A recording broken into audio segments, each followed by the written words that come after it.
পদ্মা সেতুতে টোল আদায় ১,৫০০ কোটি টাকার মাইলফলক অতিক্রম করেছে।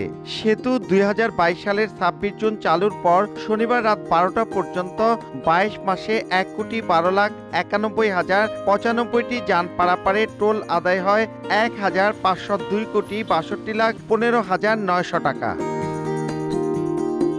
দক্ষিণাঞ্চলের প্রবেশদ্বার মাওয়া প্রান্ত দিয়ে ৫৬,০১,২৩২টি এবং জাজিরা প্রান্ত দিয়ে ৫৬,৮৯,৮৬৩টি যানবাহন পারাপার হয়। সেতুটি চালুর পর ১ মিনিটের জন্য বন্ধ হয়নি। নিরবিচ্ছিন্ন সেবা দেওয়া হচ্ছে রাত-দিন। এদিকে গড়ে প্রতিদিন ২ কোটি টাকারও বেশি টোল আদায় হয়। আর পদ্মা সেতু দিয়ে একদিনের টোল আদায়ের রেকর্ড প্রায় ৫ কোটি। গত ৯ এপ্রিল এবারের ঈদুল ফিতরের আগে পদ্মা সেতু দিয়ে ৪৫,২০৪টি যান পারাপারে টোল উঠে ৪,৯০,৬৭,০৫০ টাকা।